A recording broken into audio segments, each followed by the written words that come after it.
Ethics model ఆన్సర్స్లో భాగంగా ఈరోజు topic social stigma against marginalised groups. ఈ టాపిక్ ఎందుకు తీసుకున్నామంటే రీసెంట్గా ఒక రిపోర్ట్ రిలీజ్ చేశారు ట్రాన్స్ ఉమెన్కి సంబంధించినటువంటి రిపోర్ట్. ఇందులో హెల్త్ కేర్ సిస్టంలో సరిగా ట్రీట్మెంట్ సరిగా చేయక వాళ్ళ యొక్క ట్రాన్స్ ఉమెన్ యొక్క హెల్త్ ఎక్స్పెక్టెన్సీ రేషియో తగ్గిపోతుందని ఒక రిపోర్ట్ రిలీజ్ చేశారు. అంతేకాకుండా అమెరికాలో ట్రంప్ తీసుకున్న నిర్ణయం, ట్రాన్స్జెండర్ల పట్ల తీసుకున్న నిర్ణయం, దాన్ని ఉద్దేశించుకొని ఈరోజు ఈ టాపిక్ డిస్కస్ చేయడం జరుగుతుంది. ఈ social stigma against marginalised groups అంటే ఎవరైతే అణగారిన సమూహాలు, సో సమాజంలో వాళ్ళకి గౌరవం లేకపోవడం, పక్షపాతం, తర్వాత సమానత్వం లేకపోవడం వంటి ఏవైతే ముఖ్యమైన నైతిక విలువలు ఏవైతే ఉన్నాయో అవి నిలబెట్టుకోవడంలో సమాజం విఫలమవుతుంది. ఈ వివక్ష అసమానతలకు చాలా దారి తీస్తుంది కూడా. అంతేకాకుండా వ్యక్తులకు మరియు సమాజానికి కూడా చాలా హామ్ చేస్తుంది. దీన్ని పరిష్కరించడానికి సమాజంలో సహానుభూతి అవసరం, అంగీకారం, నైతిక పద్ధతులను ప్రోత్సహించాలి. ప్రతి ఒక్కరిని హుందాగా మరియు గౌరవంతో ఉండేటట్టు చూసుకోవాలి. అయితే ఈ ట్రాన్స్ ఉమెన్స్ కానివ్వండి, దళితులు లేదా వికలాంగులు, ఈ అణగారిన సమూహాలు సో సమాజంలో ఈ నైతిక విలువలు పాటించకపోవడంతో ఫెయిల్యూర్ అనేది చెప్పచ్చు. సో దీనికోసం మనము సపోజ్ ఎగ్జామ్లో క్వశ్చన్ ఎలా ఇస్తే మనం క్వశ్చన్ ఎలా ఫ్రేమ్ చేసుకోవాలి. ఇప్పుడు డిస్కస్ చేసే టాపిక్ సెల్ఫ్ ఎక్స్ప్లెనేటరీ, మామూలుగా ఈజీగా ఉన్నప్పటికీ కూడా ఆన్సర్ రాసేటప్పుడు మీరు ఏవైతే ఫిలసాఫికల్ థాట్స్ ఎవరైతే ఉన్నారో వాళ్ళు ఇచ్చింటారు కదా, ఇమాన్యుయల్ కాంత్ కానీ, జాన్ రాల్స్ కానీ, తర్వాత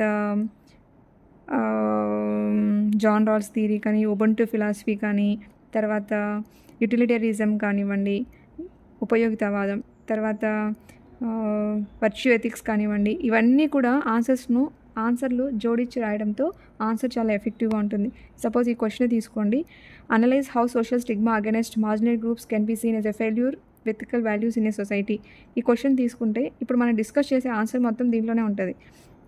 కానీ ఆన్సర్ రాసేటప్పుడు అందరూ ఎలా రాస్తారు, వైలేషన్ ఆఫ్ డిగ్నిటీ, సో గౌరవం లోపిస్తుంది అని రాస్తారు. కానీ దాన్ని ఫిలసాఫికల్ ఇన్సైట్ ఇచ్చి రాస్తే ఆన్సర్ ఎఫెక్టివ్గా ఉంటుంది. సో నేను ఇది వైలేషన్ ఆఫ్ డిగ్నిటీ, సో ఇదేంటి, కాంతియన్ ఎథిక్స్ ప్రకారం ఇది డిగ్నిటీ లేకపోవడం అనేది కూడా ఒక వైలేషన్ అనమాట. అంటే treating humanity as an end it self. So ఏదంటే ఇప్పుడు వీళ్ళు పనికిరారు సమాజానికి, సో ఇది ఒక సాధనం, ఒక పనిముట్టులాగా కాకుండా ఒక హ్యుమానిటీ భావంతో, అంటే మానవత్వ దృక్పథంతో చూడాలి అనేది కాంతియన్ ఫిలాసఫీ. సో ఇప్పుడు సపోజ్ డిస్క్రిమినేషన్ జరుగుతూ ఉంటుంది కొన్ని చోట్ల. వివక్షత ఏంటంటే డిసెబిలిటీస్ ఎవరైతే ఉంటారో వాళ్ళకి కొన్ని ప్లేసెస్కి యాక్సెస్ ఇవ్వరు. తర్వాత వాళ్ళని ఎలా చూస్తారంటే less valuable members of the society, వీళ్ళు దేనికి పనికిరాదు, సొసైటీకి ఏం యూజ్ ఉండదు అన్నట్టు విధంగా బిహేవ్ చేస్తుంటారు. సో అది తర్వాత ఇలా అనేది violation of dignity based on even Kantian ethics ప్రకారం కూడా ఇలా చెప్తున్నారు అని ఆన్సర్లో రాయడంతో ఈ ఆన్సర్ చాలా బాగుంటుంది. నెక్స్ట్ ఏంటంటే కొన్ని ఎగ్జాంపుల్స్ సైట్ చేయాలి. మన ఇండియన్ సొసైటీ పర్స్పెక్టివ్లోనే కాకుండా ప్రపంచవ్యాప్తంగా కూడా ఒక ఎగ్జాంపుల్స్ తీసుకొని ఆన్సర్లో రాయడంతో ఆన్సర్ చాలా ఎఫెక్టివ్గా ఉంటుంది. ఈవెన్ రష్యాలో ఎల్జిబిటీ రైట్స్ కానివ్వండి, తర్వాత ఇండియాలో ట్రాన్స్జెండర్ పర్సన్స్, తర్వాత దళిత్ మాన్యువల్ స్కావెంజర్స్, వీళ్ళందరికీ కూడా డిగ్నిటీ అనేది లోపిస్తుంది. నెక్స్ట్ ఇంకా ఏం ఇష్యూస్ ఫేస్ చేస్తున్నారు ఎథికల్గా, ఈక్వాలిటీ అనేది లేదు, సమానత్వం లేకపోవడం. జాన్స్ రాల్స్ థియరీ ప్రకారం ఏంటంటే సొసైటీలో should give equal opportunities to every one, especially those who less fortunate. ఎవరికైతే ఇంకా అందలేదో వాళ్ళకి ఇంకా ఎక్కువ అవకాశాలు కల్పించాలి. అప్పుడు వాళ్ళు అవకాశాలు అందుకొని ఈక్వల్గా ఉండడానికి ప్రయత్నిస్తారు. ఎగ్జాంపుల్, ఈవెన్ దో మనకి ఆర్టికల్ 17 కాన్స్టిట్యూషన్ ప్రకారం ఆర్టికల్ 17లో అబాలిష్ చేశారు అన్టచబిలిటీని, అయినప్పటికీ స్టిల్ దళితులు చాలా వరకు క్యాస్ట్ బేస్డ్ డిస్క్రిమినేషన్ జరుగుతూనే ఉంది. తర్వాత వైలెన్సెస్ జరుగుతూనే ఉన్నాయి. ఇంకా ఏంటి, హెచ్ఐవి ఎయిడ్స్ ఉన్న పీపుల్ని ట్రీట్ చేయడానికి కూడా ముందుకు రాదు సమాజంలో. ఇండివిజువల్స్ అది ఒక రకమైన వివక్షతే, డిస్కరేజ్ చేస్తుంటుంది ఇండివిజువల్స్ని ఈవెన్ ట్రీట్మెంట్ చేయడంలో కానీ. తర్వాత వాళ్ళ యొక్క రోజుకి వాళ్ళ యొక్క హెల్త్ అనేది పడిపోతూనే ఉంటుంది, even though violating their right to health care. So equality లేదు అక్కడ కూడా. సో జాన్ రాల్స్ థియరీ ప్రకారం ఫెయిర్నెస్ ఫర్ ఆల్ అని చెప్తూ ఆన్సర్లో రాయాలి. నెక్స్ట్ ఎంపతి, కంపాషన్, ఇది కూడా లోపించిపోతుంది. ఉపయోగితావాదం ఏం చెప్తుందంటే, ఇప్పుడు సపోజ్ ఎగ్జాంపుల్ చెప్తున్నాను. సపోజ్ ఒక గవర్నమెంట్ అనేది ఒక డెసిషన్ తీసుకునింది. గవర్నమెంట్ ఒక ఫండ్తో ఒక గవర్నమెంట్ హాస్పిటల్ కానీ ఒక లగ్జరీ పార్క్ కానీ బిల్డ్ చేయాలని అనుకునింది. సో దేనికి బెనిఫిట్ ఎక్కువగా ఉంటుంది? లగ్జరీ పార్క్ తీసుకుంటే కొంతమందికి మాత్రమే లగ్జరీ పార్క్ ఉపయోగంగా ఉంటుంది. అదే నువ్వు హాస్పిటల్ బిల్డ్ చేసావనుకోండి, ఎక్కువ మందికి ఉపయోగపడుతుంది. అదే ఉపయోగితావాదం అని చెప్తున్నారు. ఎవరు? Jeremy Bentham, John Stuart Mill. ఇప్పుడు ఏంటంటే, way of thinking about right or wrong based on happiness. ఇప్పుడు నువ్వు ఏదైతే డెసిషన్ తీసుకున్నావో ఆ డెసిషన్ అనేది one that brings most happiness to the most people. అది ఉపయోగితావాదం.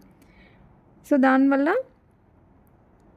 అందరూ అంటే maximising the well being for all. ఇప్పుడు ఎగ్జాంపుల్ మనం చెప్పిన ప్రకారం కూడా కానీ లగ్జరీ పార్క్ తర్వాత గవర్నమెంట్ హాస్పిటల్ బిల్డ్ చేస్తే ఎవరికి ఎక్కువగా బెనిఫిట్ అవుతుంది? ఆబ్వియస్లీ హాస్పిటల్ ఎక్కువ మందికి ఉపయోగపడుతుంది. లగ్జరీ పార్క్ అనేది ఉపయోగపడదు కదా.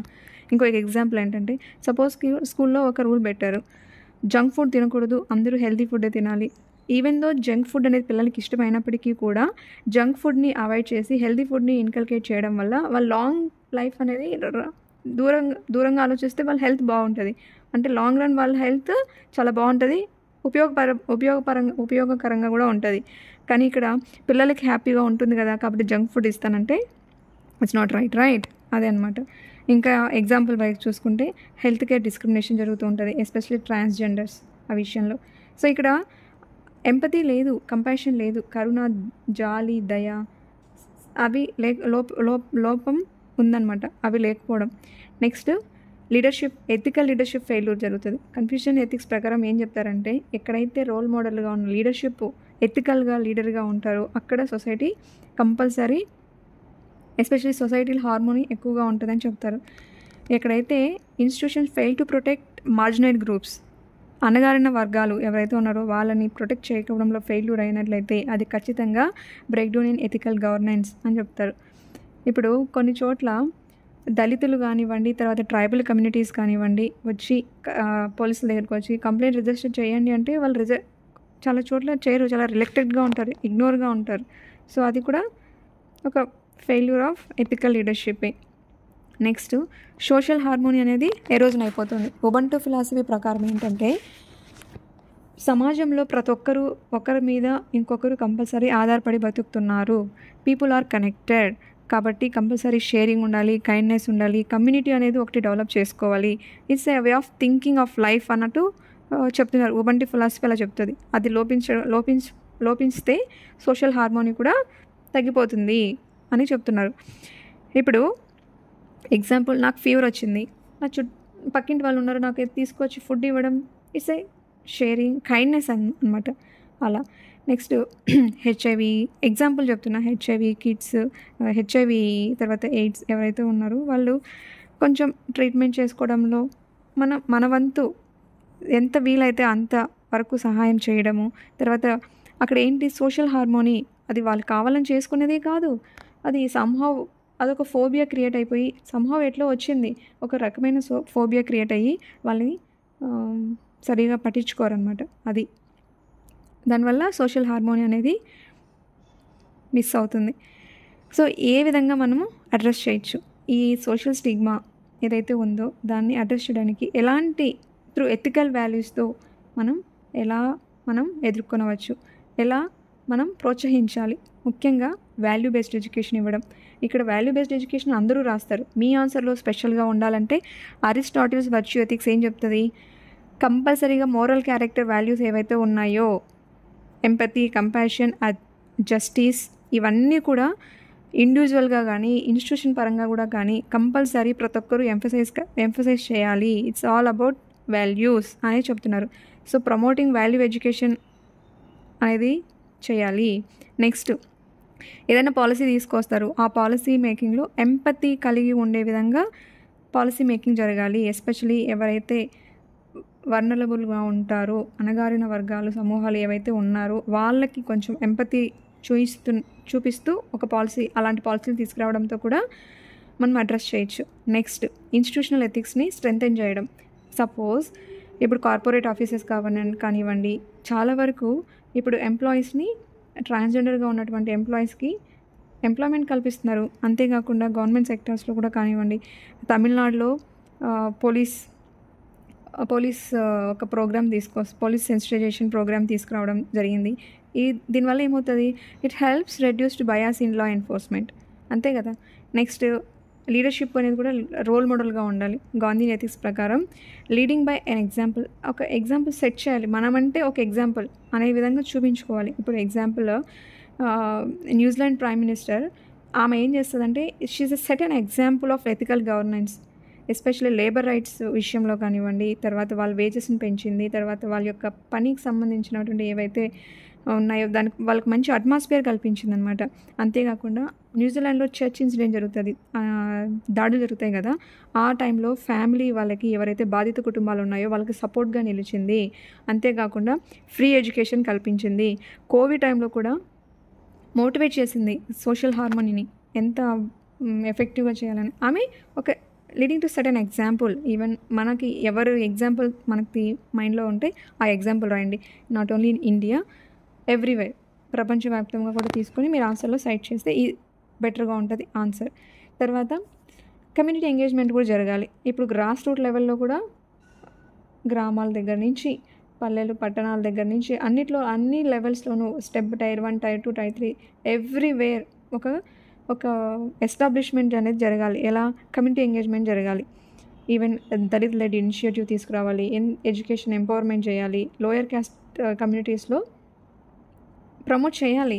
అప్పుడే ఇవన్నీ సోషల్ స్టిగ్మా ఏదైతే ఉందో దాన్ని అరెస్ట్ చేయడానికి కొంచెం అవకాశం కలుగుతుంది.